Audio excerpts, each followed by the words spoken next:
Welcome to the Foul Play YouTube channel. That's a voice I've missed for a little while. But look, thank you guys. It's great to be back, and welcome, beautiful people. And thank you so much for joining us on our regular podcast entitled Reading with Uncle Ken. And at the moment, we're on part 30.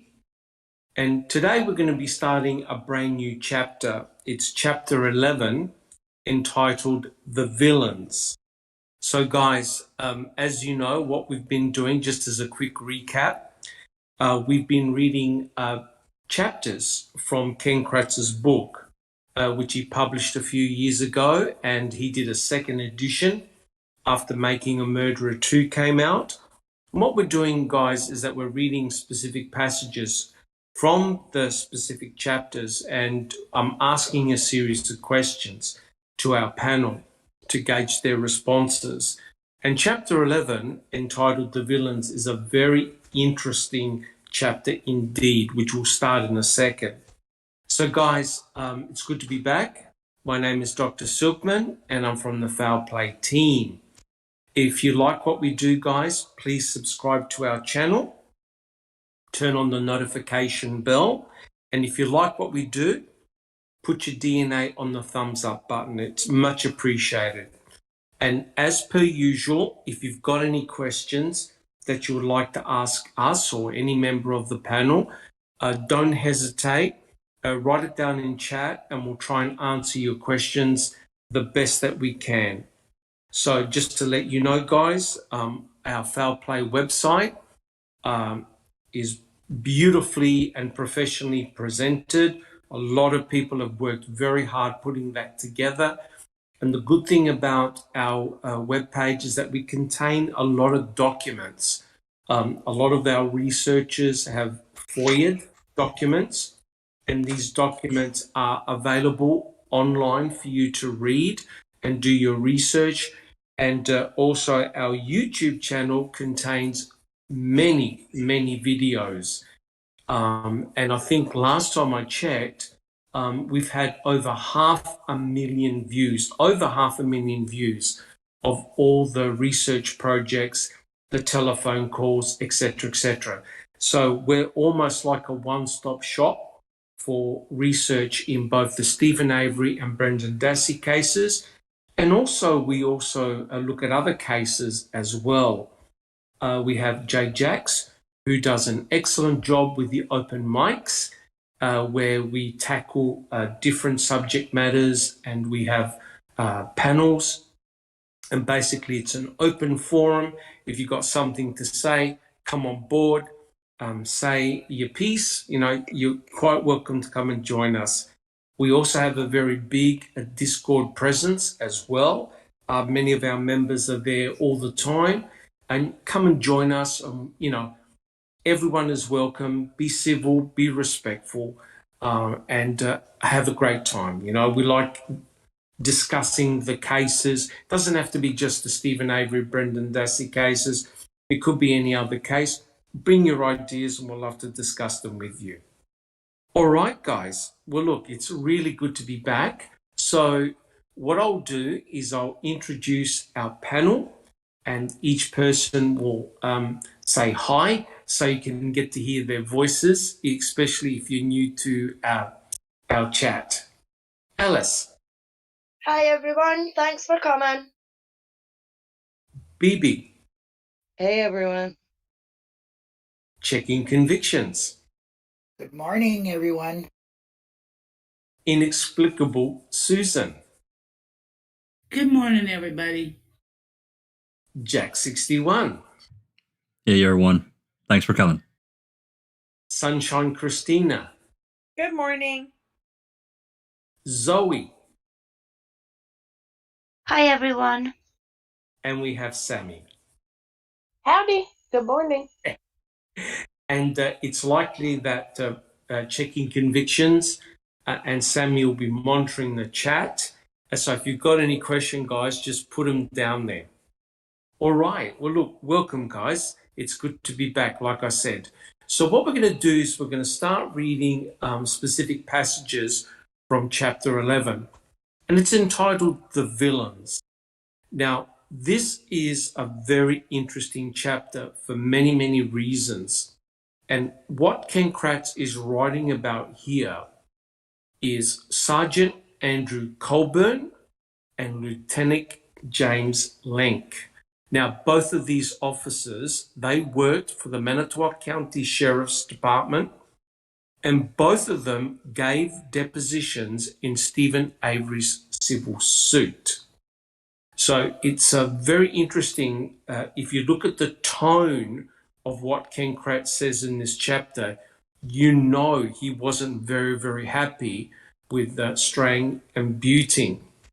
Now, the reason why Ken Kratz refers to them both as villains is that the defense put forward the notion that both Colburn and Lenk were involved in planting evidence against Stephen Avery. And if you guys have watched MAM 1 and MAM 2, you know that this made Kratz, Garn, and Fallon extremely, extremely angry. Unbelievable.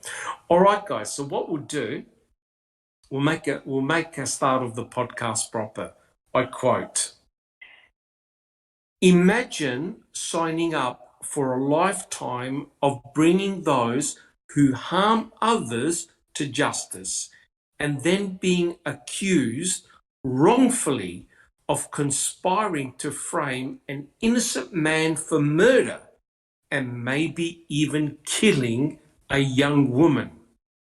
Imagine living with these accusations for which no proof is ever offered for a quarter of your life. Imagine patrolling snowy Midwestern back roads faithfully, anonymously for decades, and then being featured as a bad guy in a television show seen by millions around the world. A show deemed worthy of Hollywood's highest honors. Let's look at two officers who suffered this fate. They won't win an Emmy for the performance of their duties, but that's okay with them, Andy and Jim." All right, so my question to the panel is this. Apart from Ken Kratz, who ever stated or implied that Colburn and Lenk were involved in, quote, maybe even killing a young woman? And what motivated Kratz to write this? Who'd like to have a go?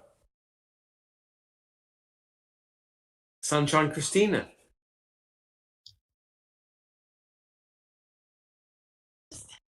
Know what his motivation was, but I feel that Kratz has a very telling trait in his personality that he likes to rub what he has gotten away with in the public's face. Yeah. And I wouldn't be surprised if that's not what's going on here. Yes, very, very good point. Anybody else?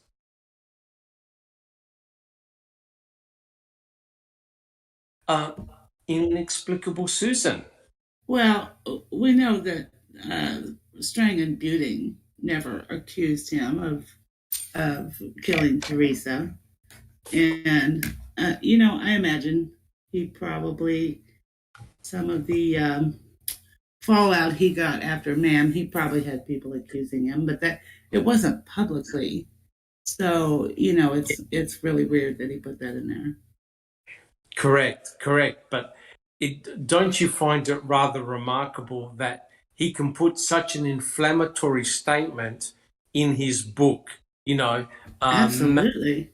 killing a young woman, right? And that's very, very interesting indeed. Thank you, Susan. Jack 61.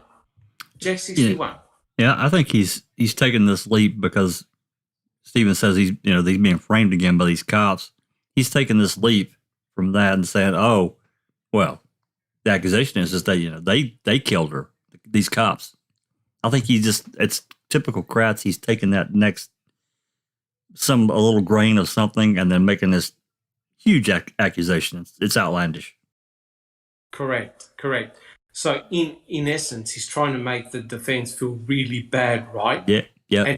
And not only that, he's actually putting words into the mouths of the defense attorneys because they never ever actually said that. That's right. Rather remarkable. Yeah, Sunshine Christina. And it's also just a continuation of the narrative that has been the way the state has tried to hide behind all of the nefariousness done in the investigation. Well, how dare you accuse us of killing her? You know, Correct. We're the guys in blue. We're the good guys. We're the good guys. And the whole entire time, they're doing these things that are just questionable and unethical and just, don't make sense if you're honestly looking for the truth. Correct. If this investigation was to determine what happened to Teresa Halbach when she disappeared, then it sure doesn't look like it by what was done here. Correct. Bibi, do you have a comment? Thank you, Sunshine. Bibi. He never seemed to care if Steve was wrongfully convicted of anything or not. So 100% correct. 100% correct. And it's amazing that if you accuse a law enforcement officer, it's almost like the end of the world, right? But Stephen Avery himself was accused, especially in 1985, of the brutal attack and sexual assault of Penny Bernstein. And, he turned out to be innocent of those charges. And it completely destroyed his life. Alice, do you have a comment? Yeah, this is just Kratz's pattern, Doc, because if you remember during the trial when Butin was going on about the voicemails that had been answered at 8 o'clock on the 2nd, the first thing Kratz jumped in and said was, well, if Mr. Butin is saying that Teresa was alive when these messages were answered, and he never implied that whatsoever. He was just stating a point that how were these messages answered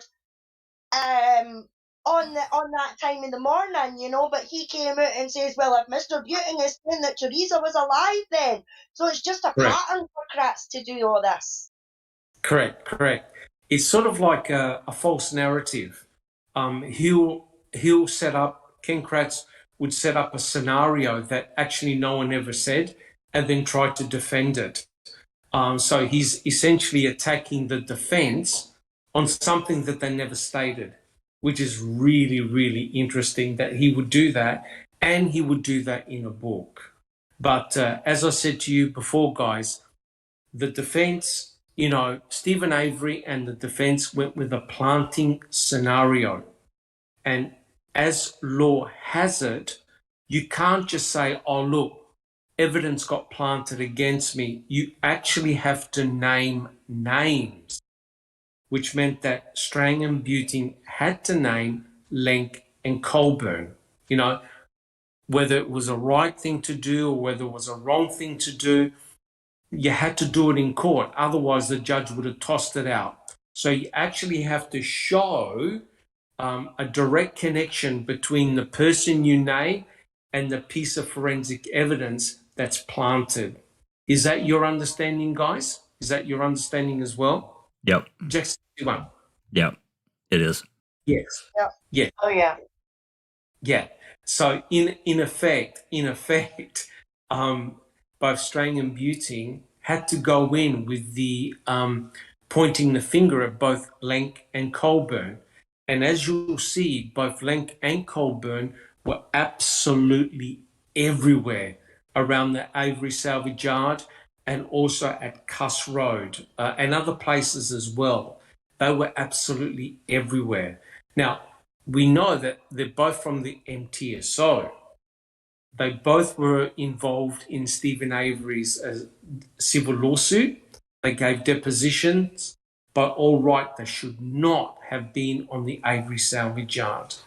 Does anyone want to make a comment about that, guys? Jack 61. Just a couple of brief observations that we're all, well, pretty much everyone, I guess, is familiar with.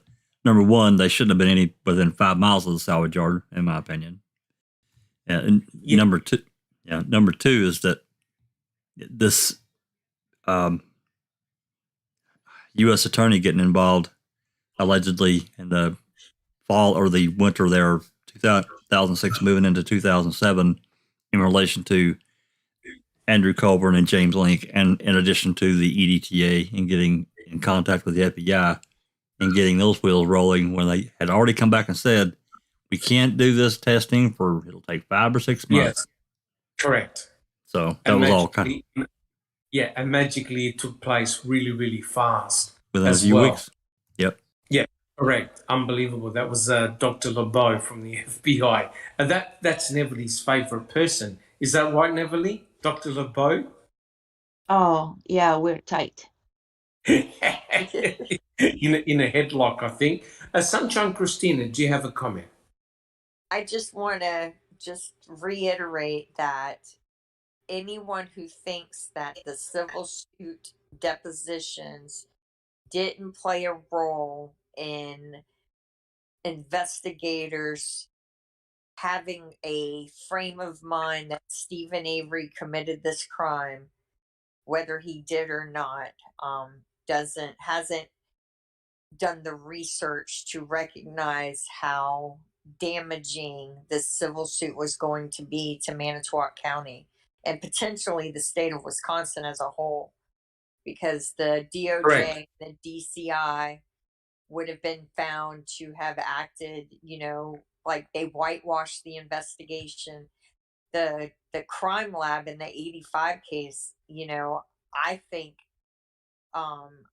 probably may have done underhanded things to. Yes. No. Okay.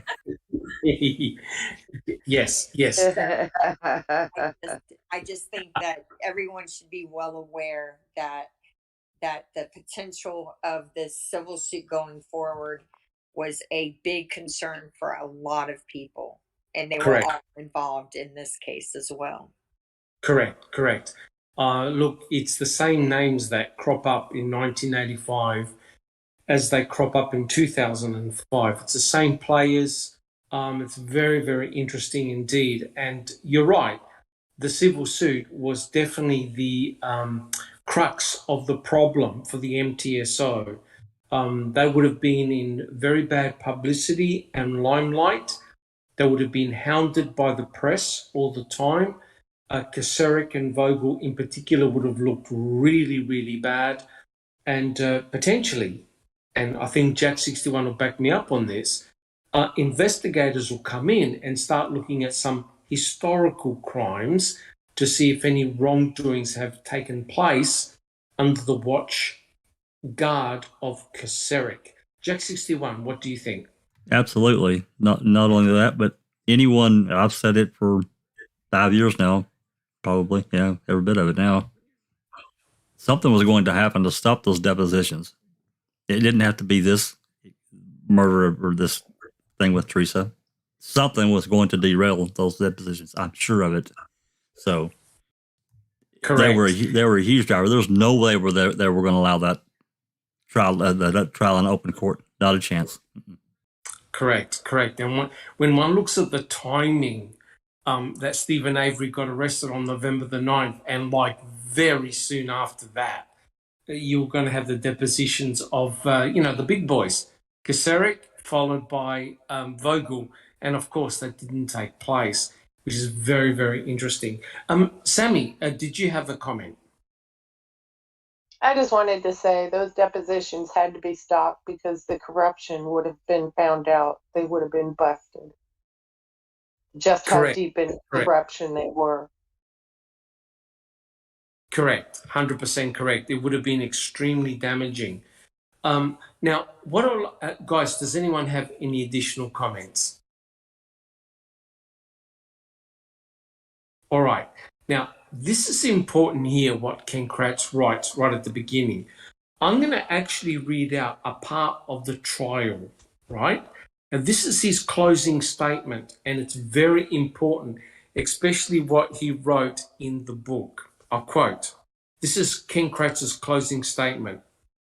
In other words, despite Mr. Buting standing up here, I think it was the beginning of yesterday saying, look, folks, we're not saying that the cops killed Teresa Horbach. What we're saying is that somebody else, I think his words were, skillfully exploited law enforcement bias. As if there's somebody smart enough out there that can do that. We're going to talk about that in just a minute. But when you go down one layer, when you scrape one layer of this manure off the topsoil, which is what it is, you scrape one layer, you will realize that the cops had to kill her. The cops had to be involved in killing Teresa Horbach. Now, are you prepared to say that? Are you, as the jury, in order to find Mr. Avery not guilty, willing to say that your cops, that your Manitowoc County Sheriff deputies, Lieutenant Lenk, Sergeant Colburn, because of Mr. Avery's lawsuit, that Sergeant Colburn and Lieutenant Lenk didn't have a dime of stake in, at least financially, that they weren't involved in it in 1985, that they gave a deposition in about receiving a phone call and transferring the phone call. And that's the extent of it. But because of that involvement, are you willing to say that these two otherwise honest cops came across a 25-year-old photographer, killed her, mutilated her, burned her bones, all to set up and to frame Mr. Avery? You have got to be willing to say that. You have got to make that leap. Jack 61. Are you fucking kidding me? Every time I hear that or read it, it's like he's the one that's manipulating everything right there. He's Correct. taking nothing and twisting it to the jury to say, you've got to accuse these cops, and they don't want to do that. He knows they don't want to do it anyway. That's correct. He's the one that's manipulating, again, as typical, Kratz. Correct. But what I'm saying is, if you're the jury and you're listening to this, you must be thinking, oh my God, these poor police officers who protect us 24/7, would they go and who in the hell said that Strang and Buting accused Lenk and Colburn of killing Teresa Horbach? Ken Kratz said it. Ken Kratz did. Ken Kratz accused. It wasn't the attorneys at all. Sammy, do you have a comment? Yeah, he was playing a big fat mind screw on the jury, making them to put them in the frame of mind of it was either one or the other choice. 100% correct. It's almost the Reed technique. It's either one or the other, right? Exactly. And it's Ken Kratz. It was Ken Kratz who set up the scenario, not Strang and Buting. Sunshine Christina, do you have a comment? Well, most people know that I believe someone attached to the civil suit is likely at the heart of all of this. And that being said, I find it interesting that a man who loves to rub our noses in what he has gotten away with is consistently throwing this out there. I'm not Correct. saying it's true, but it's just, it's just one more thing in this case. Because Ken Kratz, he's nothing if not a big fat narcissist. And he enjoys Correct. reveling in what he has gotten away with. That's correct. 100% correct. Inexplicable Susan. Well, it's interesting, even after he said that to the jury, to remember the first vote that was taken. Yes. 7-3-2 or whatever Correct. it was. Correct. Yeah. Correct. Yeah. Correct. And, that's pretty frightening when you think about it, because the first vote, 7 said not guilty. And that's despite all the issues that the defense team had, which means that if the defense had hired the appropriate experts, I believe Brendan Dassey and Stephen Avery would be home. They would not be able to prove beyond a reasonable doubt that they were involved in any crime against Teresa Hallbach. Would you guys agree? Absolutely. Yeah. Although I don't know that, we all know, or I certainly believe that the jury was manipulated. I don't know if they were all scared or what, but Yes. they may still have gotten away with it. I think Ken Kratz actually spooked them all. Bibi, do you have a comment? Thank Well, you. yeah. If oh crap. Oh, sorry, lost it. Okay. I seen it vanish in thin air. We'll get back to you, Bibi, in a second. Yeah. Jack 61. Yeah, I think there was a fear factor. Once he said that, I think he put it right in their lap. So he goes and says that to them and says, well, you're going to have to, if you're going to go this route, you're going to have to say that these cops killed this poor girl. She's out working her ass off. You're accusing these police officers of killing her. So if you find Mr. Avery innocent, you're basically saying that they did it. Yeah. Correct. He, in essence, what Ken Kratz did was give the jury a choice. He was basically saying, Lenk, Colburn, or Stephen Avery. So he was giving them an ultimatum, in essence. Would you agree, Jack 61? Yeah, and in reality, Willis should have never allowed that, because now he's changed the flavor. He's changed the nature of the trial, because no one accused Lincoln Colburn except for him of killing Teresa. Correct. It was done directly by Ken Kratz himself. That's right. Thank you, Jack 61. Bibi. Okay, so if the depositions hadn't been stopped, there'd have been a lot more money coming in, and then he would have been able to filter more money into his defense, and then they'd have been able to hire experts more and more as it went along. Correct. Good point. Yeah, I think then he would have been able to get off. Yep. Put a stop to it. Prove that he didn't do it. Correct. They could have brought in cell phone experts, all kinds of stuff, if he'd had more money. Including a blood spatter expert for sure. Yes. Yeah. Yep. Awesome. Thank you, Bibi. Alice. Yeah, that was the thought that had escaped. So there it was. Thank God you found the Bibi. Alice, do you have a comment? Yeah, I mean, when it comes to the jury was riddled from the beginning anyway, because, Kratz basically giving them an ultimatum. Do you honestly think your police officers are capable of murder? So it's them or it's Stephen. But not only that, the way he put it across as well, some of the jury members might have thought there was some iffiness happening on the police side of things, but because they live there and they live in that community and everything like that, if they found the police guilty, then they could have trouble themselves, you know what I mean, by getting pulled over all the time and everything like that. So there was scare tactics. But not only that, there was people that were in the jury and on the jury that shouldn't have been on the jury in the first place as well. So it was all corrupt for the very beginning. So in a sense, I don't even think it really mattered what Ken said in his closing statements, because that jury was going to get tampered with Yes. anyway. Yes, very, very good. Very good point. But guess what, guys?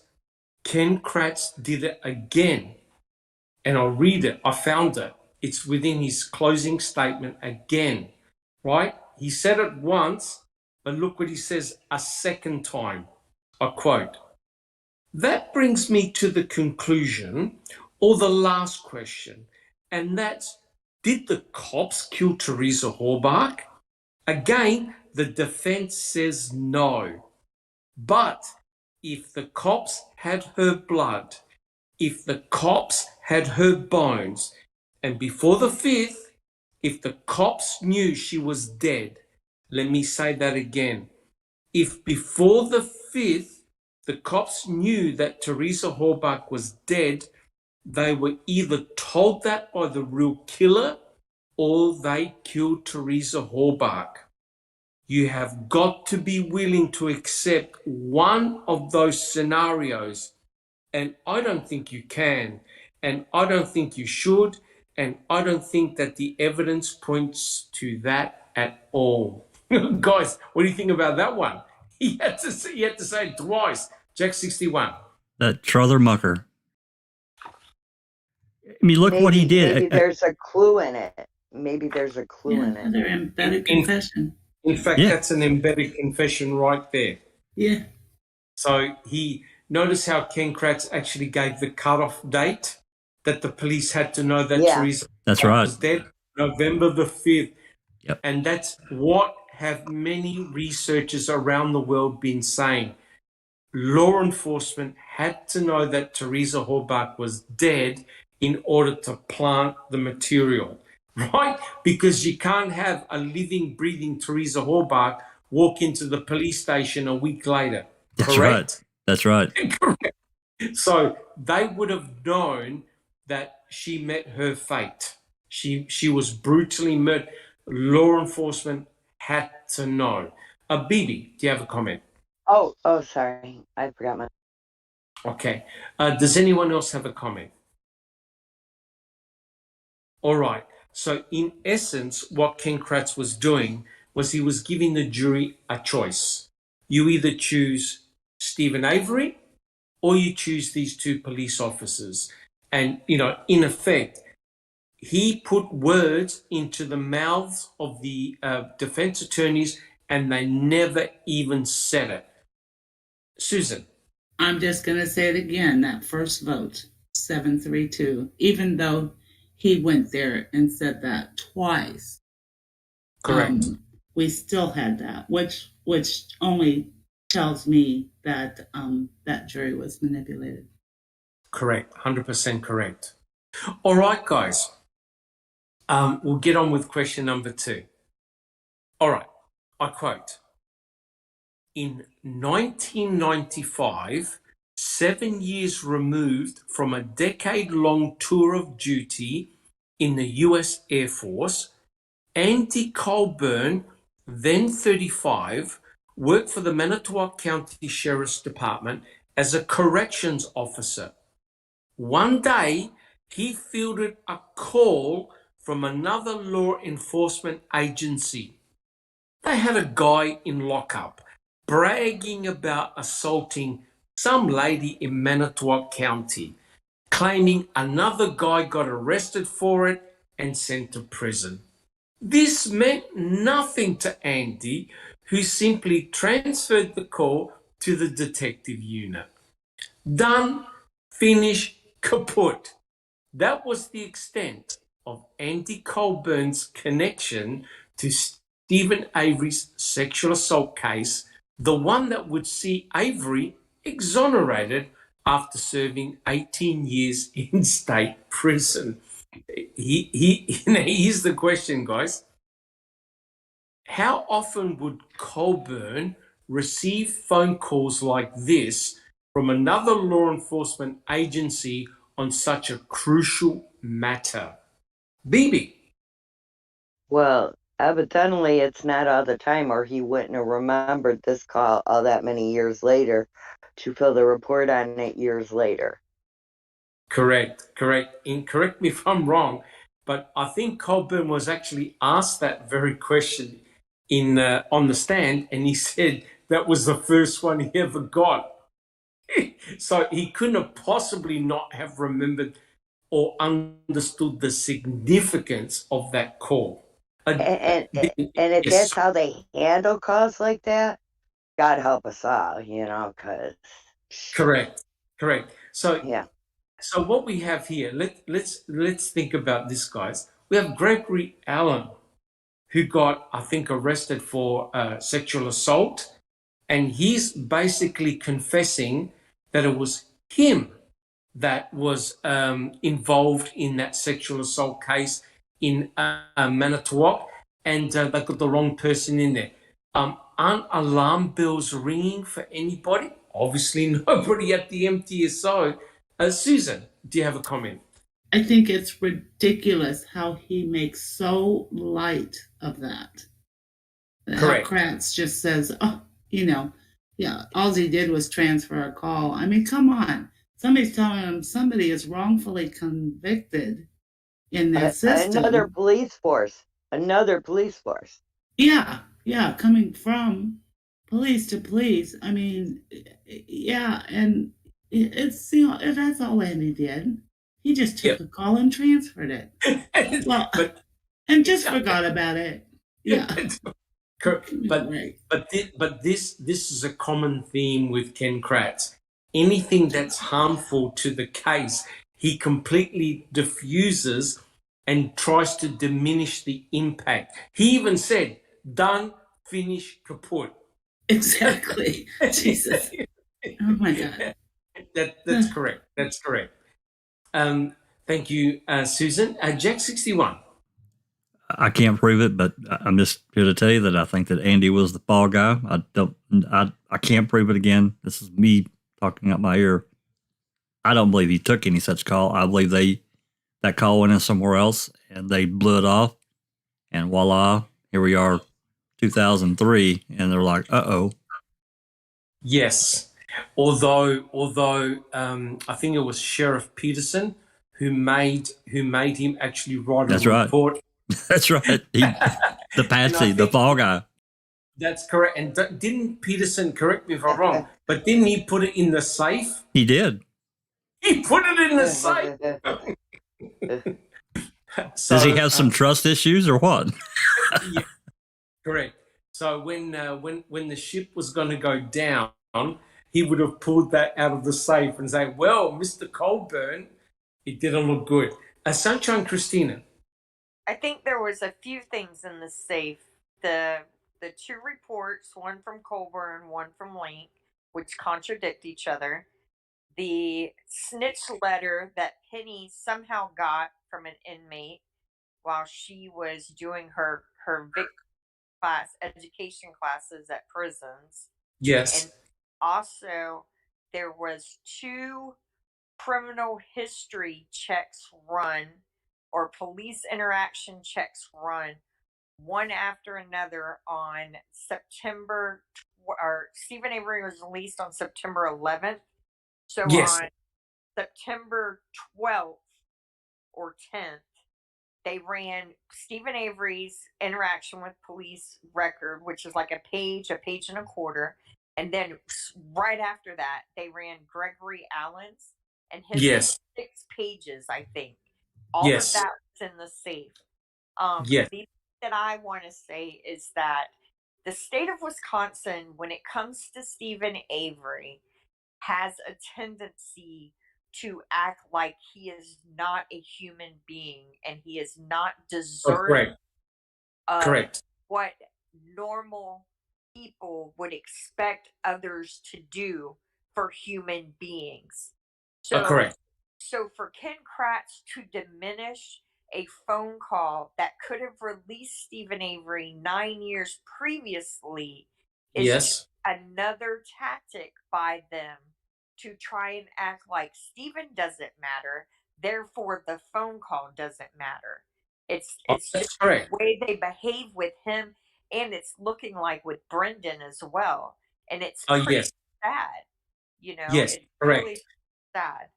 And don't forget, guys, when Stephen Avery was arrested in 1985, he was denied a phone call, which is required by law. And the reason why he was denied that phone call is that Kuceric didn't want him to ring up family in order to establish an alibi. So he was actually denied a phone call. When Stephen Avery was arrested in 2005, remember the press conference with Kratz and Pagel? No one knew where he was, right? His lawyers couldn't get access to Stephen. There's actually a dispatch call where Yes, is talking to the dispatch literally saying, Pratt says it's okay for Stephen to see his lawyers. You are in charge of the prisoner. You're the one that is supposed to determine what he does and doesn't do. So correct. For you to say the prosecutor said he can see him just shows that you're not doing your job to do your job. You're doing your job to seek a conviction. Oh, no doubt. No doubt. I mean, guys, we can't be naive, right? Even though a different jurisdiction was involved, Calumet, they're all police. They're all law enforcement. And I think they've got a unilateral hatred for Stephen Avery and his family and the Dassey family, right? So there's no way that Calumet County was going to stick up for Stephen Avery. Susan, do you have a comment? Yeah, I think Jack is absolutely spot on. If they have Gregory Allen, confessing to Penny's rape on the beach, the last place they're going to call is just to the jail, to some jailer. Who are they going to call? They're going to call the frickin' sheriff and tell him, I think. Yes. So Colburn is your intermediate. Fall guy, right? Yeah. Because I'm sure that Kuceric would not want to hear a phone call like that. Yeah. Right? Because wasn't the comment made, don't worry about it, we've got the right guy? So they were still in a state of denial, but they knew. I mean, let's think about this logically, guys. You have Gregory Allen walk in, who's got a long sexual history rap of assaulting, raping, stalking women, right? And the DA, Vogel, knew that he had committed a sexual offense on the same stretch of beach. He gets arrested. He comes in and he says, there's someone in Manitowoc that shouldn't be in prison. I'm the one responsible. Guys, doesn't that obviously raise a big red flag? That's that's 5 alarm bells. I'm sorry. That's 5 alarm bells, Doc. Yeah, they were still in their state of cover-up. That's correct. They were.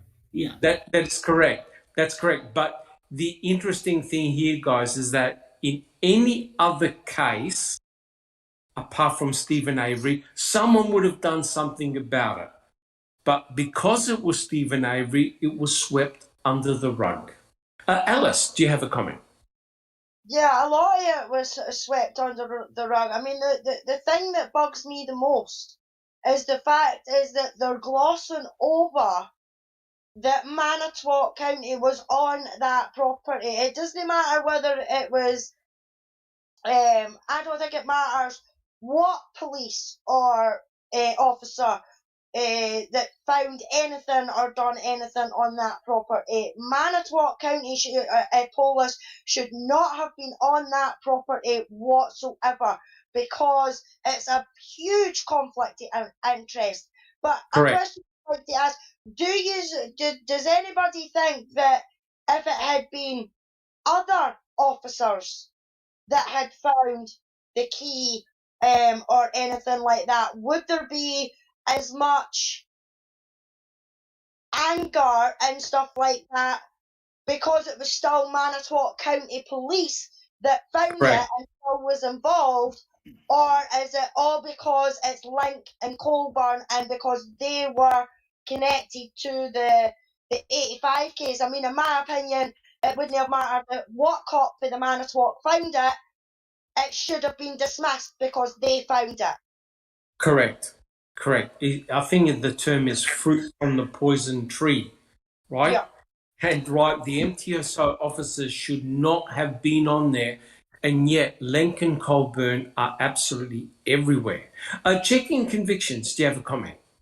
Yeah, there's a comment in the chat says on November or the 3rd of November 2005, Gregory Allen was transferred out of Wampum prison the day TH reported missing and before Stephen was taken there. Yes, I actually read that, and I think he was transferred by mistake. But one would hope that he was supervised, right? Sunshine Christina. I just want to say that for me, Lincoln Colburn being all over the evidence is a huge red flag. The other red flag is the fact that none of the evidence was found until days in, and allegedly it's found out in the open, not secreted behind, a hidden bookcase that you pull the third book on the second shelf on the right hand side to open it. So the evidence is sketchy no matter who finds it. The fact that it doesn't get found until the 5th or 6th time someone's looking in that location, and be a Manitowoc County officer who sees it is just more nefariousness. Yes, I think they made Manitowoc County find it because they knew how obvious it looked. Yes, 100% correct. Thank you, Sunshine Christina. Does anyone else have any comments? Okay, so what I'll do, I'll read the next quote. Andy knew the Avery family well. He brought car parts from them. I quote, "I didn't care if Steve got $100 billion from his lawsuit against Manitowoc County. Not a dime of that was coming out of my pocket. The man deserved to get paid." This from Colburn. Hell, even the Avery family grew its share of cops. Manitowoc Deputy Alan Avery, the brother of Stephen Avery's father, Alan, helped train Andy Colburn as a young officer. So when Teresa Horbach disappeared and then her RAV4 was found on the Avery salvage yard, I quote, "I didn't think Stephen would be dumb enough to be involved in something like this when things were going so well for him." Andy says, I quote, "Why would he throw that all away when his payday was coming? Stephen had turned his life around. He could have bought himself an island and gotten away from all of this." All right. So here's the question. Since Colburn had a long association with the Avery family, was deposed in the civil suit, why would he involve himself in the Horbach investigation? Didn't he not consider the obvious conflicts of interest? Susan? He was just going on orders. Yes. From higher up. Yes. He was basically the gopher. He was everywhere. And he had a camera too. And he took a lot of photographs in a lot of different locations. Okay, so he must have known of the great conflict of interest, yet he was still there. Sunshine Christina. That's why the tags weren't on the RAV when it was found. Consciousness of guilt. He knew that he was on that call, calling him in. That's why he took Correct. him off and put him in a station wagon closer to Stephen's house. Makes Okay. no sense for Stephen to do that. That's correct. There's no, why would he remove the license plates from the RAV way out on the edge of the property by the Manitowoc County Quarry, and then happily walking home whistling Dixie, fold them into thirds and hide them in a station wagon closer to his house? It's Yes. Yeah, no thank you. Correct. No, Correct. And I think you are correct, because had the plates been on that car, I think Colburn would have been in huge, huge trouble. Jack 61. Yeah, I, for the most part, I think I agree with what Susan said. He was just, he was, patrol sergeant. He was just kind of following orders, or just doing his normal job, instead of saying, "Hey, I'm really connected here. I really need to pass this off and stay away from it. I need to pass this on to someone else." The calling the plates in. Yes. We all have a real problem with that, and I'm one of those that stand in line and say, "Hey, why are you calling a plate in to check who it belongs to when you've already been to HQ? You've already got this information. In addition to that, you got the alert, just like every other person on patrol. So yes. It doesn't work for me. It doesn't add up anyway." No. In my opinion, Jack 61, he got caught out. He never ever thought he was going to get caught out, and he did. He got caught out red-handed on a taped call, and apparently he used his own private mobile phone, not the police radio. He used his own private phone to ring in. But obviously, if you ring into dispatch, the calls are recorded. That's right. They are recorded. Correct. They're recorded. Thank you, Jack 61. Alice, do you have a comment? Well, I just had to laugh, Doc, when you read it, the bit about him saying about why would Stephen do this when he was, he had police in his family and everything like that. So why would he do something silly like that? Well, they didn't give a fuck about the police in his family on the first case, when his uncle was an alibi for him, along with the other 15 witnesses. Correct. But this is the issue, guys. Now, don't you find it rather amazing? Colburn, who was in the hot seat, would write comments like this. Why would he throw that all away when his payday was coming? Stephen had turned his life around. He could have bought himself an island and gotten away from all of this. To me, that was inserted to make Colburn look like a good guy and Stephen Avery look like an absolute monster. Jack 61. Yeah, that was a real self-serving statement right there. 100% correct. But it's interesting that Ken Kratz chose to put that quote from Colburn in the book, right? There was no need for that, but he did include it. Bibi, do you have a comment? Well, and they can't let it look too much like the Hatfields and the McCoys. Correct. Yeah, which it kind of seems like it is, the Hatfields and the McCoys. It seems like this is some vendetta that goes back decades, that somebody is trying to, Correct. It's almost like a blood feud that's been going on for a very long period of time. Okay, thank you, Bibi. Sunshine Christina, do you have a comment? It's just, like I said, it's the narcissistic personality coming out again. It's consciousness of guilt rubbing our faces. He knows Colburn did things unethically in this investigation, and he just wants to brag that he got away with it. Correct, 100% correct.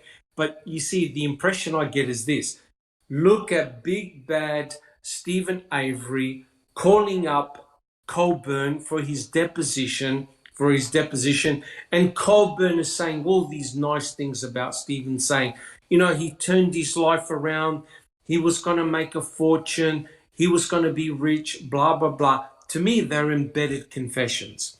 To me, they highlight why Stephen Avery had no motive to kill Teresa Halbach or anyone. It's right there in black and white. Sunshine Christina.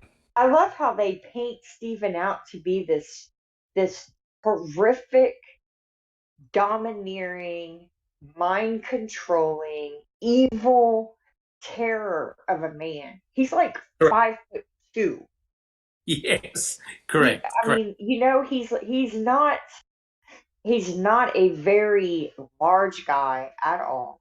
No, And his IQ is not very high. He's no. not bright. He's not educated. And I think they enjoy humiliating him at every opportunity. That's They 100% feed correct. off of it. Correct. And do you remember when they first started the trial and they put the photograph of Teresa Halbach looking beautiful like an angel? And then they showed a picture of Stephen Avery who looked just like a criminal bum. And the contrast that they used for Teresa Halbach and Stephen Avery was incredible. And so they're putting the mindset that Stephen Avery is this horrible scumbag monster that needs to be locked away forever for killing this beautiful young woman, right? And it's incredible. Now he's even got Colburn saying, well, you know, why did Stephen do all of these things? He had a lot of money coming to him. Think about it, guys. Stephen Avery could have been a multi-millionaire and could have potentially bought properties right next to the law enforcement officers in the MTSO, right? He could have bought himself a huge property. Could you imagine the shock and disgust from people like Kaseric, Oh Peterson, my God. right? Could you imagine how they would feel knowing that they put Stephen in prison for a crime he never committed, and yet he's living next door in a multi-million-dollar house? That wouldn't have gone down well, guys. It wouldn't have gone down well. All right. Guys, do we have any comments so far? Sammy, how we're doing in the comments? We're doing pretty good. We're doing good? Yeah, we're doing pretty good. All right. Excellent. All right, guys, if there's no more comments, I'll continue with the next question. All right. I quote, on November the 3rd, 2005, Andy took a call that would nearly derail his career and infect one of the most even-tempered men I know with an anger and bitterness he should never have had to suffer. It was Calumet County Sheriff's investigator Mark Wiegert on the line. Teresa Halbach had been reported missing. In a recorded call, not played in the Netflix docuseries, Wiegert tells Colburn the make, model, and plate number of Teresa's SUV. Immediately thereafter, as is customary, Colburn calls dispatch to verify the plate. At trial, defense attorneys suggested that Colburn found Teresa's car on November the 3rd and then called dispatch, reading off the plate number to confirm that it was hers.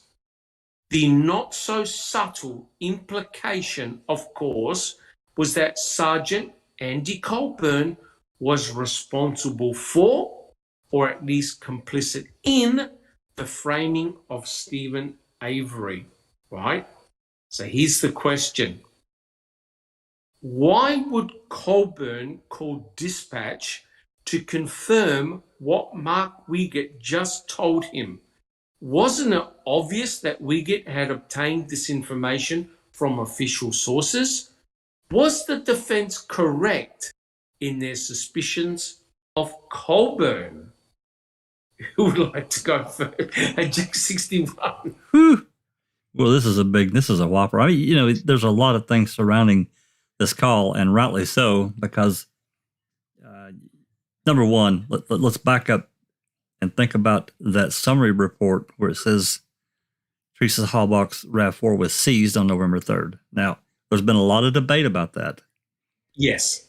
I don't know that report is that we can trust how it's written, because I don't know entirely how that system works within the, if an incident report was generated on November 3rd, yes, and anything you enter into it is automatically tagged as November 3rd. I don't know that didn't happen.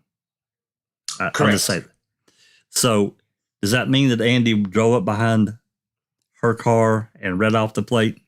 I think it's possible. I'm just here to tell you, I think it's very possible, because like I just said a minute ago, he already had the alert that went out at 6:53 p.m. on November 3rd. He had been to back down to HQ, and that information was shared again. It had to be, because that's what they were on about. Yes, correct. So this phone call, obviously, this call between Wiegert and Colburn, we don't have. It was, as far as I know, it's not recorded anywhere. We've never heard it. And then for Andy to turn right around and call in the plate, come on, I got a problem there. And Jack 61 and guys on the panel, do you remember when that was actually read in the court and the camera focused on Mark Wiegert and he looked very, very nervous, right? I think I do remember that. Very nervous to think, oh shit, he's now implicated me in this, right? So isn't that interesting? Colburn essentially got caught out. Now, I'm gonna ask this to my panel. I want to go through one by one. I'm going to ask you a very simple question. Do you think Colburn was actually standing next to Teresa's RAV4? Alice? Yep. BB? I'm pretty sure. Checking convictions? Oh, yeah. Susan? Yes, I do. Jack 61? I'm afraid so. Neverly? Sure seems like it. Sunshine Christina? Without a doubt. Zoe?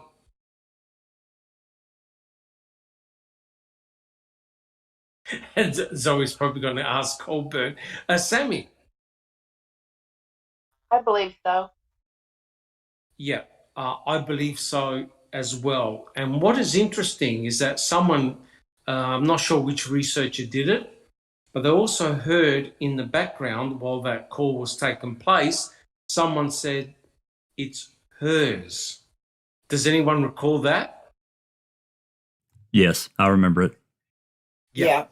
Some people think it says the car's over here. Some people think it says 99 Toyota. I listened to that over and over, and I slowed it down. I cleared it up, and you can clearly hear the car is here.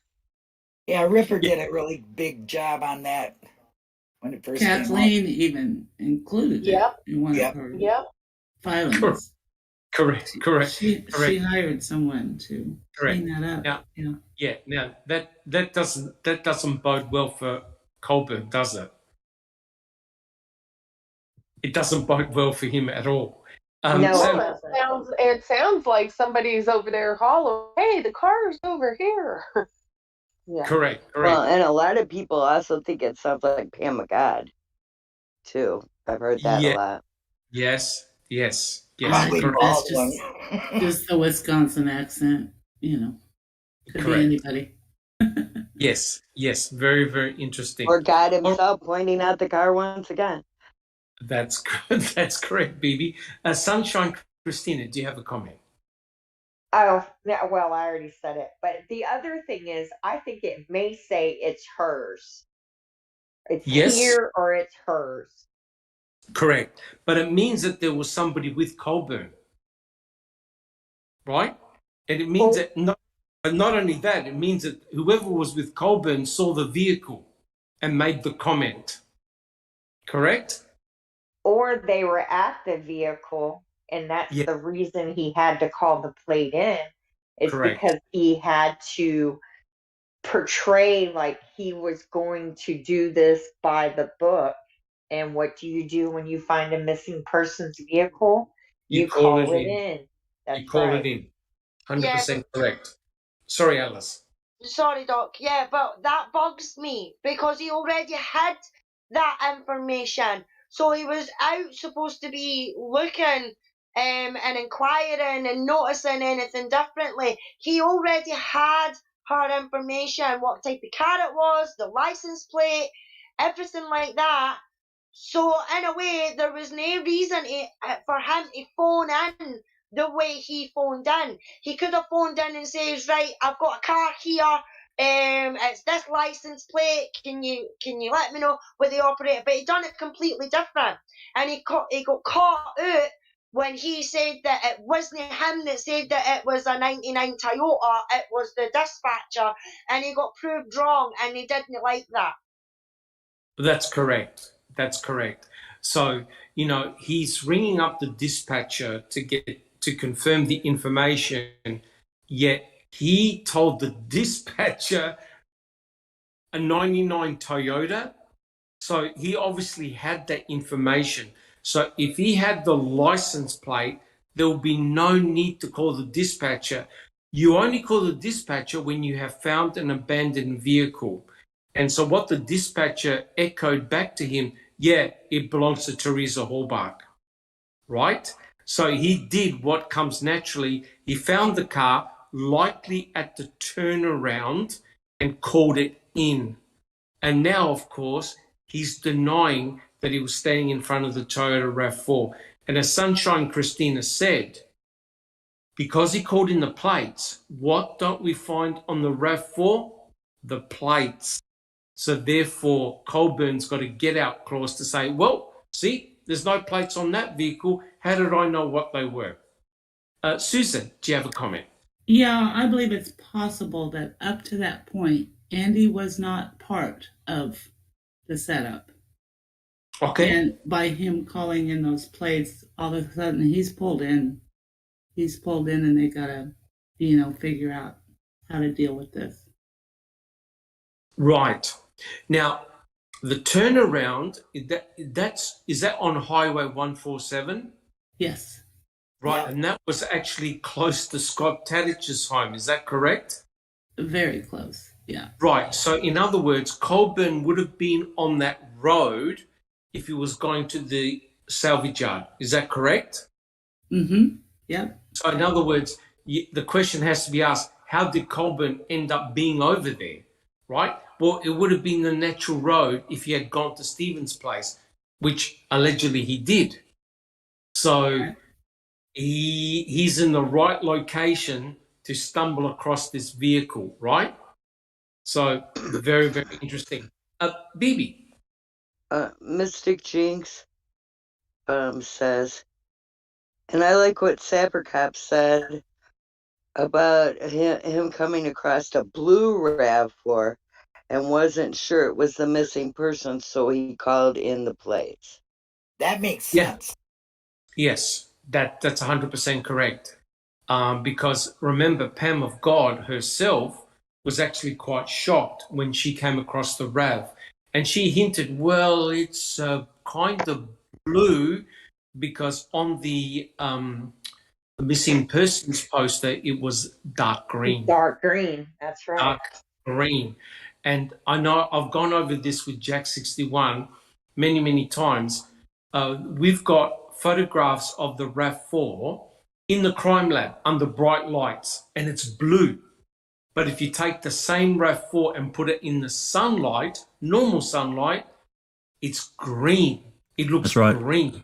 That's right. The same car under bright fluorescent light, it's blue, a beautiful blue. But you put it in the sunlight, for some unknown reason, it turns into a green color.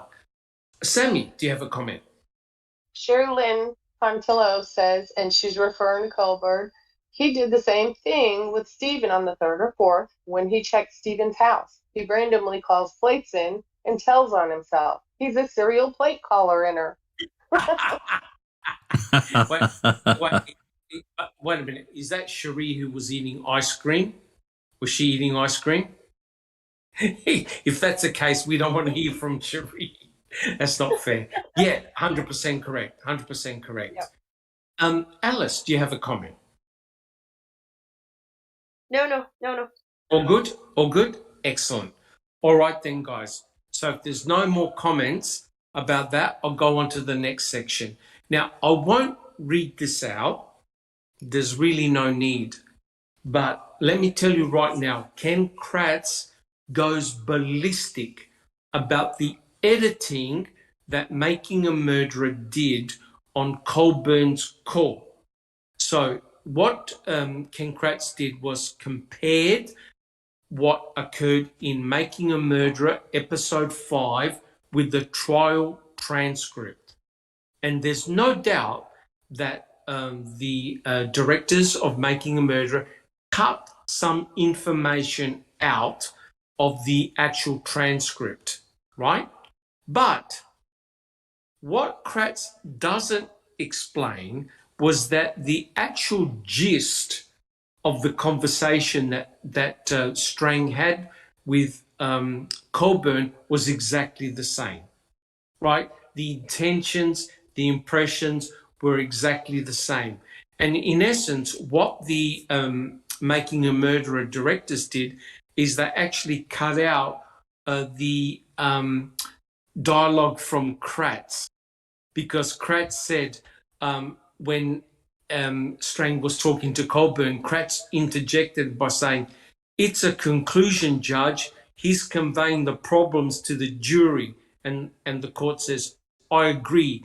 The objection is sustained." So the interjections were basically spliced out, but Ken Kratz went ballistic that Making a Murderer editors made Colburn look bad. Jack 61. Well, I got to tell you, I got a real problem with all of that because Manitowoc and Calumet are the original editors of everything. Let's talk about the flyover. Come on, let's talk about dispatch calls from Manitowoc. Nothing on November 4th about Teresa, this missing person. Let's talk about CASO dispatch calls. I know are edited to hell and back. Calls are missing. Yeah. 61. What about Ken Kratz editing his own version 1 with version 2 of his book? Right? That's true. We actually, he did. We actually found evidence where he took stuff out. That's right. So it's just a big old hypocritical statement, in my opinion. Correct.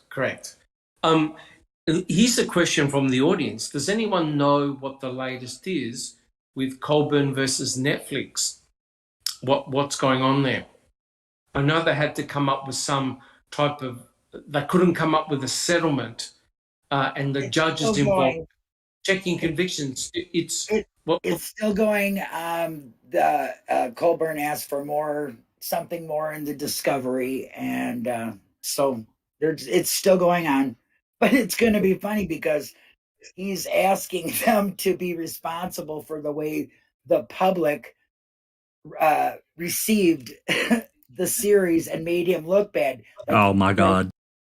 Like they have any prediction how the public is going to react to him there, and they can control that. So he's asking the impossible.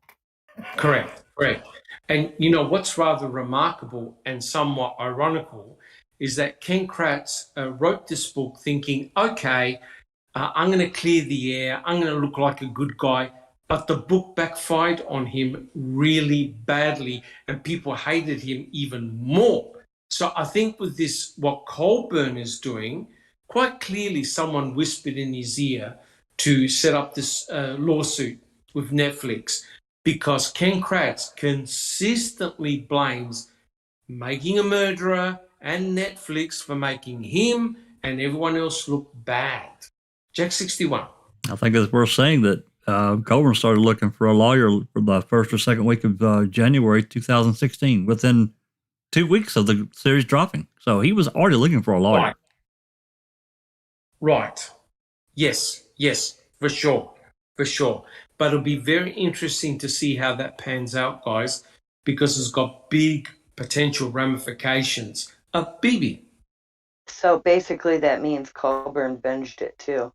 And and on the stand, it really was his eyebrows that made him look bad because they wanted off his face. That's correct. And the mere fact of that sometimes he would not look at Strang when he was being questioned, but look, he put his head down. He actually looked quite guilty in that regard. And he remember the scene where he cracked his knuckles and he was very, very nervous. Yeah, he knew that the spotlight was on him for sure.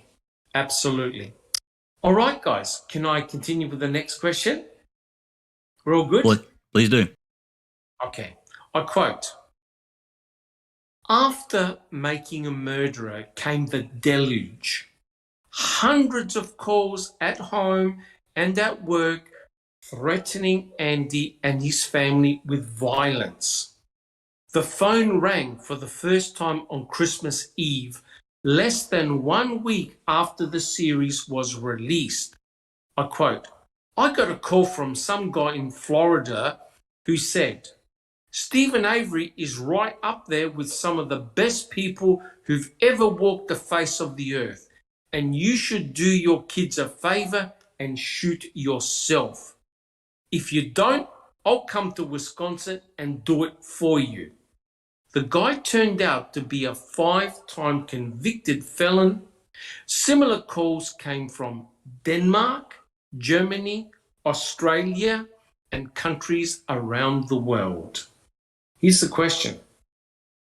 Why was so much vitriol directed towards Colburn? Was it really Mam's fault? Was it justified? Who can answer that one? Jack 61. First, I want to make this real clear, at least from my standpoint, and I think everyone will agree. I don't condone any of the violent phone calls, threats, anything like that at all. I just don't condone it. I think it is wrong. I do understand the anger because, especially, it's different in America than it is in Germany or any other country. We all view law enforcement, I think, a little bit differently. But I think at the end of the day, we are taught from an early age that cops are the good guys. They're not going to do anything wrong. And that's simply not true. And we found that out. We've known it, but this really, Making a Murder was a catalyst. It really cracked the door open, and it really angered people, especially in Brendan's situation. I think a lot of that was attached to it, of how they went after Avery. They didn't really care how they did it, dragging Brendan, poor Brendan, all that kid, he didn't do anything. So people were really pissed off. I think that's a lot of it. Correct. I think a lot of people vented their anger and their frustration. I mean, I remember when I first watched Making a Murderer, I thought, I didn't watch it initially. I thought, what's all this hype about? And I'll tell you what, when I saw episode 1, I had to watch all 10. I was glued to the screen. I couldn't believe what I was watching. So it had a great effect on myself. And of course, now I'm part of a group where we've researched a hell of a lot more than just Mam. And I'll tell you what, Andrew Colburn looks really bad. But I agree with you 100%, Jack 61. It doesn't give carte blanche to people to be nasty to Colburn or anyone else, right?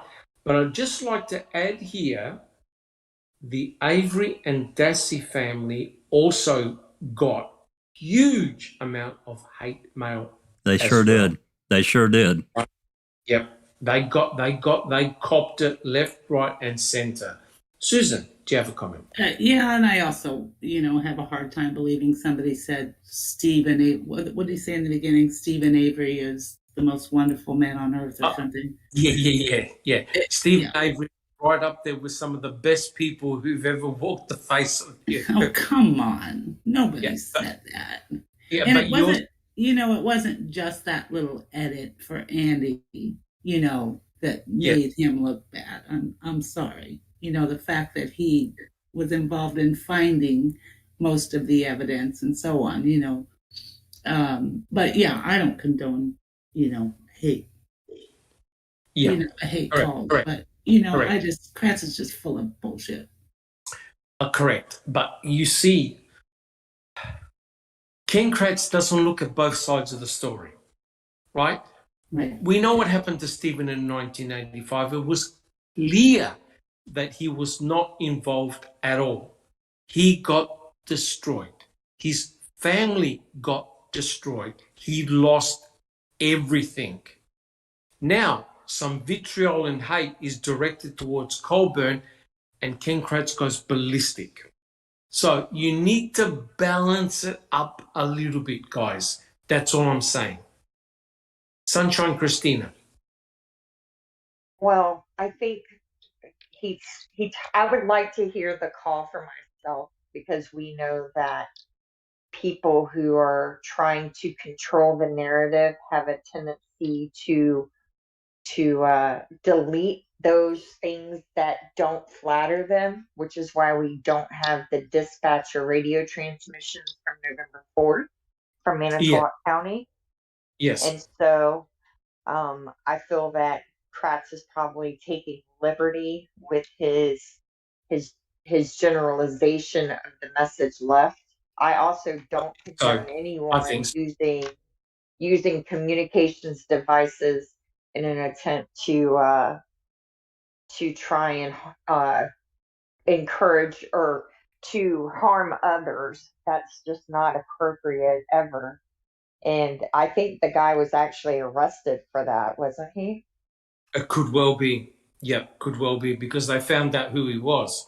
So, again, it's not very, very nice. But guys, how many times have we said this in the past? None of this vitriol and hatred would have been directed against Colburn if he did what Deborah Kakach did, keep away from the salvage site, right? Deborah Kakach, who was the coroner, who had no conflict of interest, was warned, you step foot on that salvage yard and you're going to be arrested. Now, it begs the question, why is Colburn there? Why?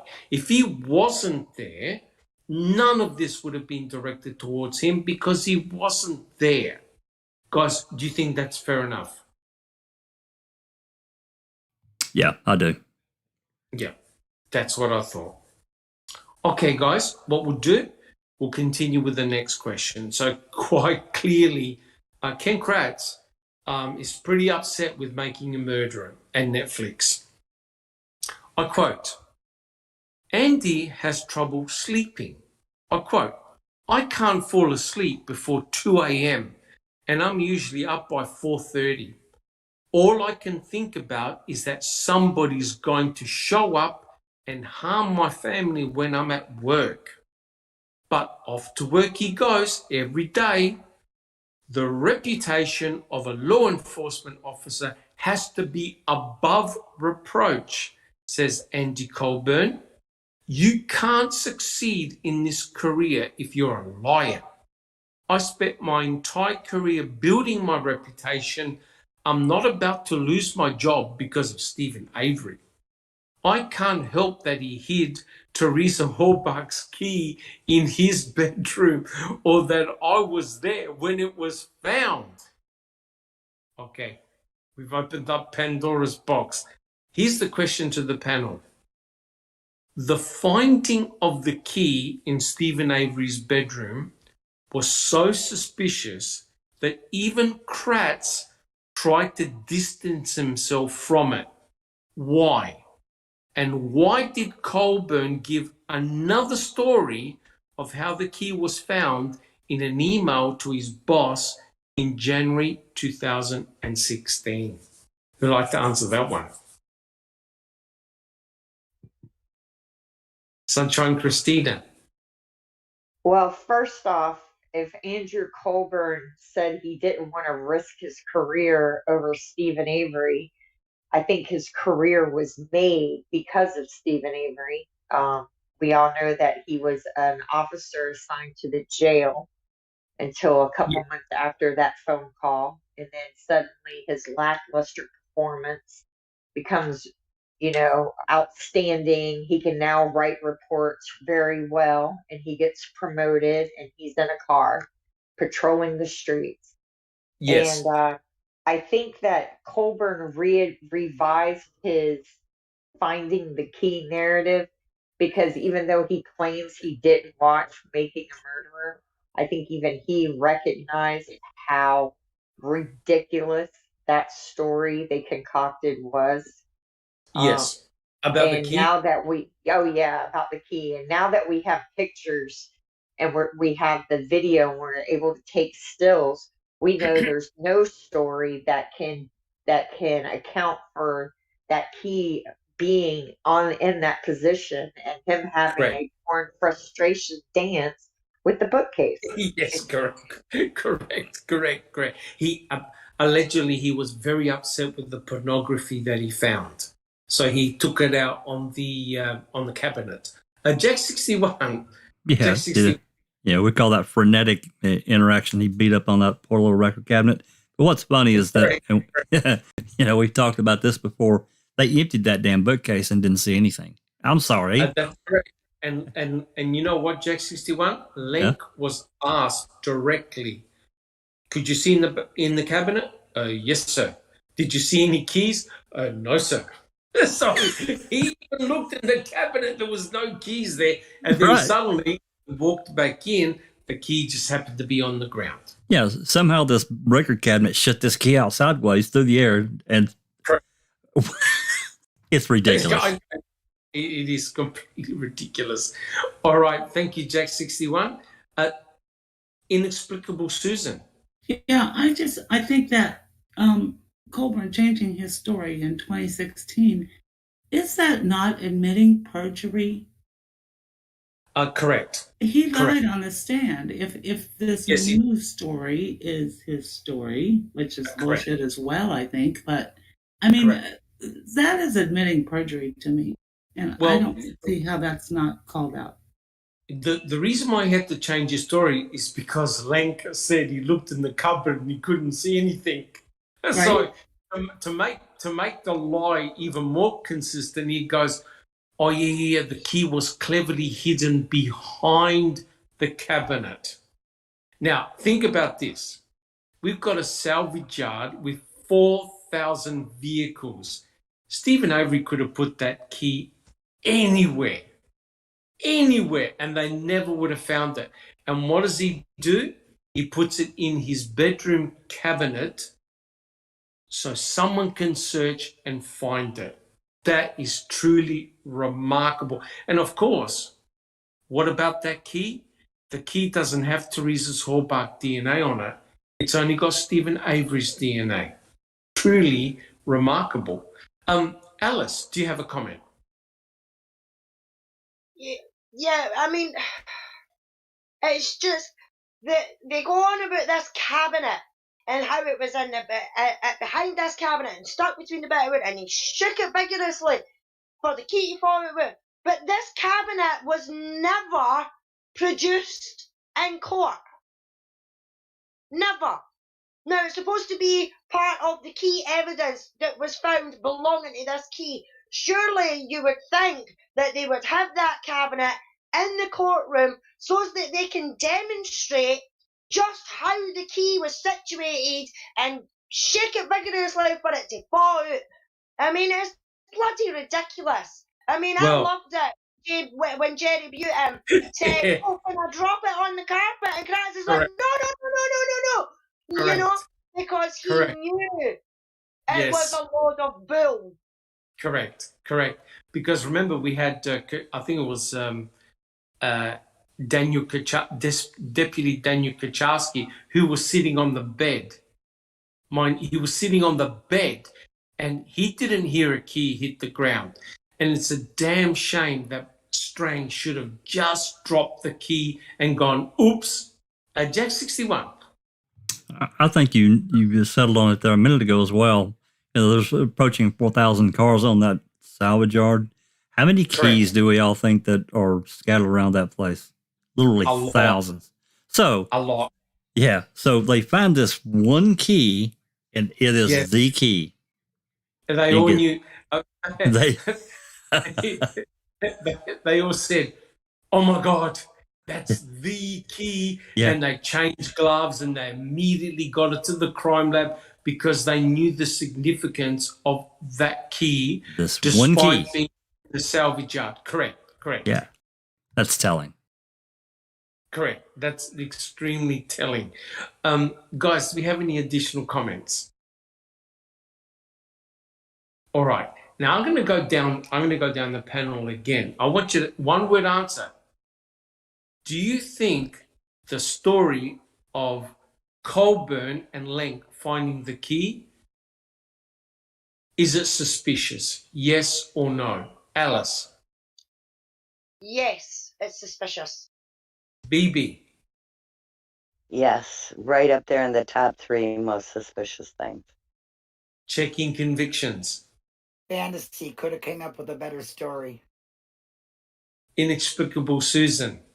Absolutely. Jack 61? 100%.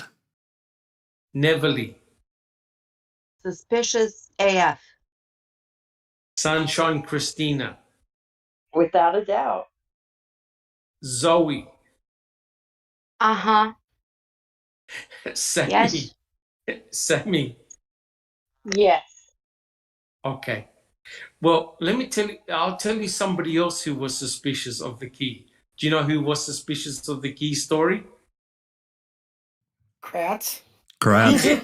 Yeah. You just missed it. Now, oh my Lord, I just happened to have what he said in the court. Let me read it out to you. Now, this is what Ken Kratz said in court. Let's assume they never found the key. Let's assume this key isn't part of this case at all.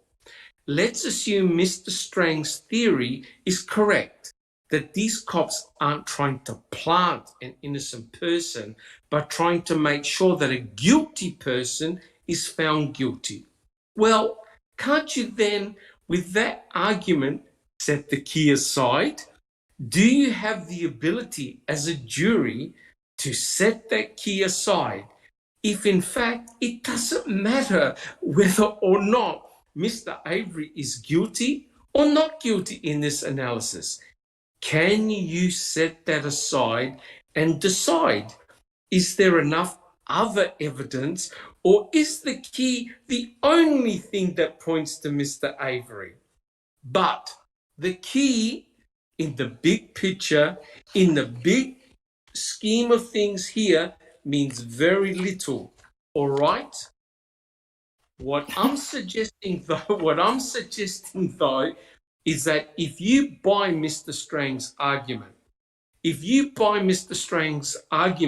that they were trying to make sure that a guilty person was found guilty, then assigning accountability to the murder of Teresa Horbach shouldn't matter whether or not the key was planted. You shouldn't be punishing the police officers, in other words, the other officers that were involved in this investigation, if you come to that conclusion. Now, okay. My God. I just can't even. Now, he's got a comment. He just admitted it was planted, basically. Yes, he did. Checking convictions. Yeah, I was just going to say that, Susan. He not only admitted it, but I suppose it means as much as the 20 seconds he wanted to spend on the bones, right? Correct. Once things planted, you gotta you know, Correct. you So got to question everything. Yeah. Was he trying to make it like, okay, so the key is not important. Okay, well, let's just say it was planted. Okay, but you can trust these guys, you know, that did the rest of the investigation. There's enough to say that Stephen did this anyway, even without that key. That's exactly what he was saying. Yeah. Okay. Well, you know, I got London for sale for you too. $2.50. But you want it? correct. I mean, come on. Correct.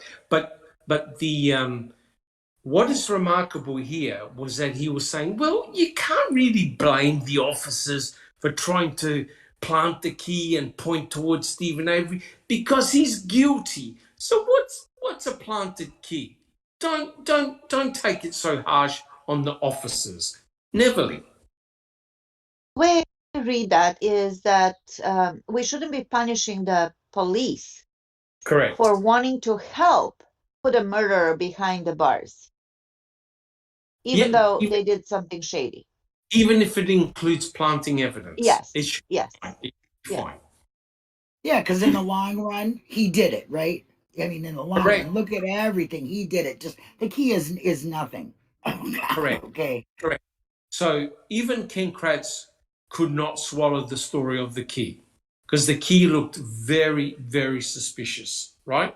So he tried to distance himself from the key, but it's the classic argument. It's the propensity of the evidence against Stephen that's the deal breaker. So don't worry about the key. Don't worry about stuff like that.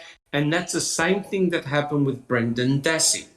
His stories didn't make any sense whatsoever, but Fallon was trying to say, well, we don't have to prove every little bit of detail, you know, but he still committed this rape and murder.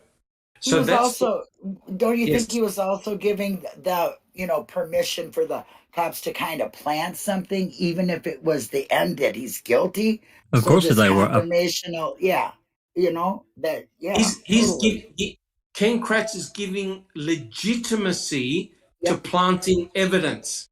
Correct. Yep. And he's telling the jury, put your hands over your eyes and your fingers in your ears. You saw and heard nothing. Exactly. So in other words, he's giving justification for plant. Now, think about this. If cremains were found somewhere else and transposed to Stephen Avery's burn pit, then that's okay.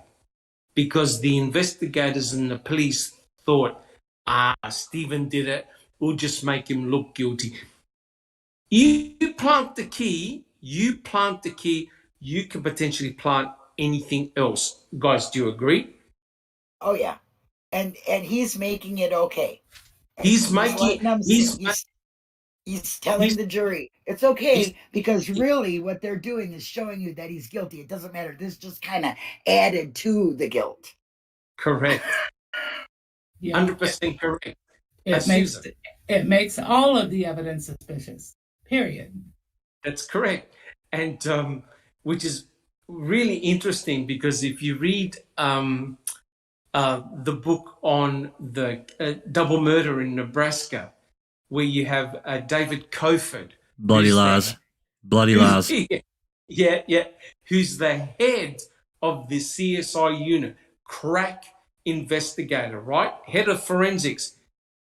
He goes, I don't want to hear people's confessions about a murder. I want evidence. And so what he did was he planted and tampered with evidence in order to get a conviction. And in the case of the Nebraska couple that got murdered, he planted the victim's blood in a vehicle that had nothing to do with the crime. And he did it because he thought the two cousins had murdered the couple in the farmhouse. And he got caught out. Jack 61. Yeah, that car had already been searched like at least twice, if not 3 times prior. And then he goes in and is like, you know, he's going to save the day. Yeah, that's correct. Yes, that's correct. Sounds like, yeah, they searched the trailer for 8 days, didn't find anything. And then there we go. Here's the key. Same thing. But correct. But Neverly, don't you find it, and everyone, don't you find it remarkable when Strang and Buting says, well, how many times, yes, it was Jason. I just want to comment, yes, it was Matt Livers and his cousin. Oh, you got to see that story. Unbelievable. Anyway, now I've lost my train. Now I've lost my train of thought. Okay, we'll continue with the next. Are there any other comments beforehand? You said that how many times did they search the trailer, maybe? Oh, that's The it. Buting said that? Yes. So Strang and Buting was saying, well, Len, Colburn, how many times were you in that trailer? 5, 6, 7, 8 times? And he goes, yeah, we were in there for quite a number of times, but they weren't proper, quote, proper searches. So you've got a small bedroom, tiny, they were in there for hours, but it wasn't considered to be a proper search. So that's how come they justified finding the key, because they were sent in again to look for something specifically, and Colburn just happened to shake the cabinet. Their search on the 5th was a proper search. According well, to they them. had to wait for the aliens to drop the key. You know, that's all they were waiting for. Correct. If that key were there, they would have found it on the very first search. Yeah. No question about it. Sammy, did you have a question? Well, we have a comment in here by Eamon O'Reilly. And he said, you have to realize the defense was battling against the prosecutor and the judge. Yeah, I know that. I get that. But that sympathy or compassion or whatever it is you're reaching for is lost on me, because in my eyes, any defense is up against a judge and a prosecutor, right? Yes. I'm sorry. I just had to say it. No, that's okay. Sunshine Christina.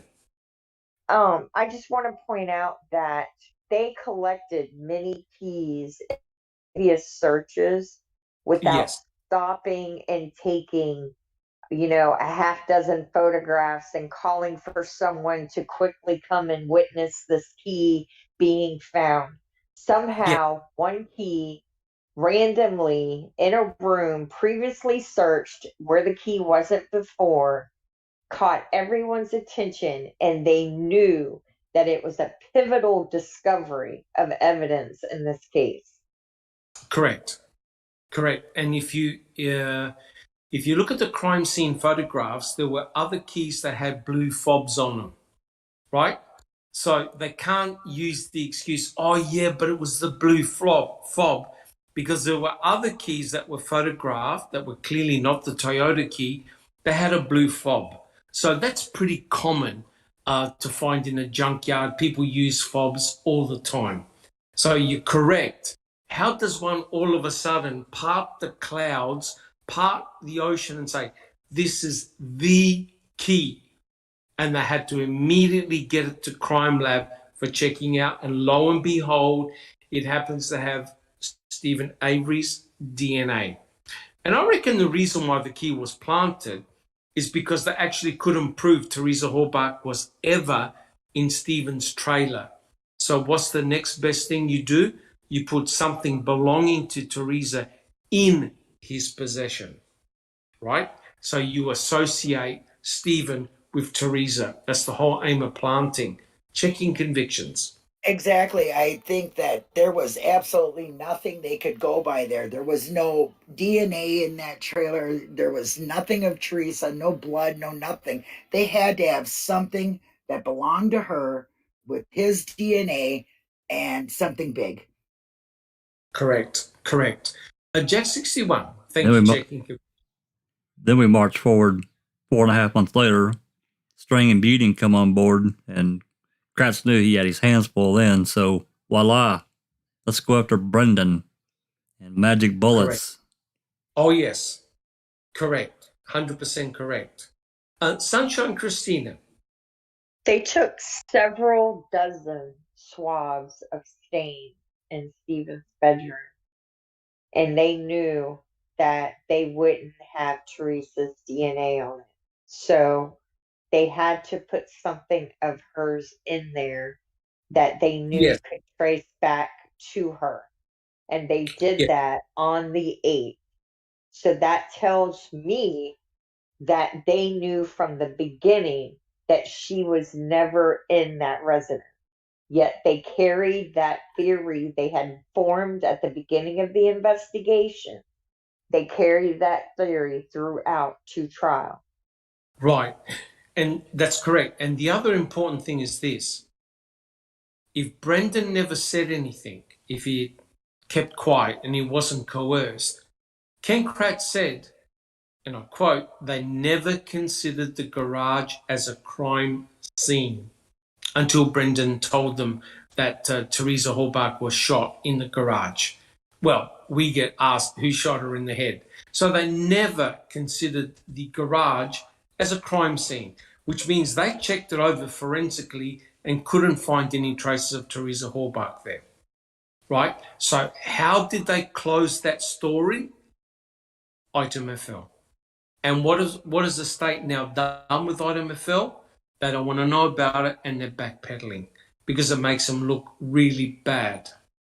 So, it's a continual story that never seems to end. They've got an excuse for everything. Sunshine Christina. Well, I just want to mention Thor has made sure that everyone knows that the garage being the murder location originated from Wiegert and Fassbender. Because Brendan first said outside, then he said in the RAV, and they kept saying, you're not telling us the truth, you're not telling us the truth. And until they got him to parrot back that she was shot in the garage, then they were satisfied. Correct. So they wanted it to be the garage. That's why it was the garage. Correct. And very early on, they found spent shells in the garage, very early on, and they thought nothing of it. No big deal was made of those spent shells. All of a sudden, with Brendan Dassey's story, those spent shells became significant. But as Kathleen Zellner showed, she walked in the garage and there was a bucket of spent shells that Stephen Avery used to collect them from the grass because when he used to cut the lawn, the shells would fire off with the blade of the lawnmower. So it was no big deal. And it wasn't him that was firing all the bullets. It was Roland Johnson, the owner of the .22 rifle.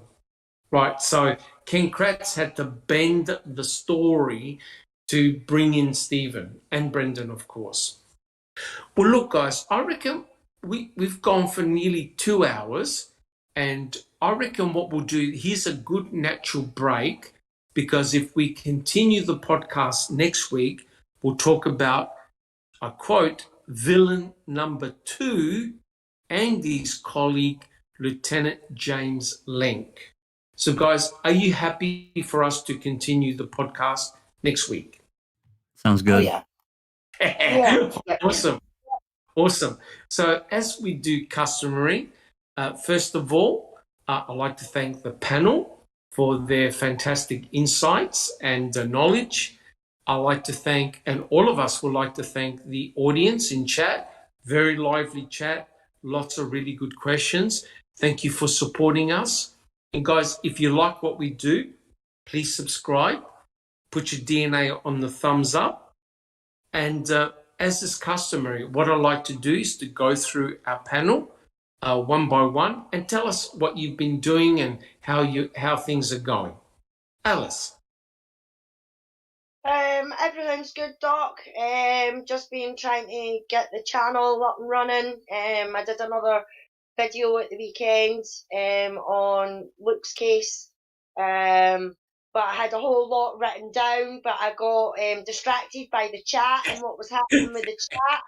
So Yes. I never got through half of what I'd got written down or Oi. anything like that. So I think there's going to be quite a few parts to Luke's one. So just Awesome. working on that at the moment, trying to get a few things together. And this time I'm not going to concentrate on the chat. I'm just going to concentrate on what we did. Whose idea was it to get a YouTube channel, they said? It'll be fun, they said.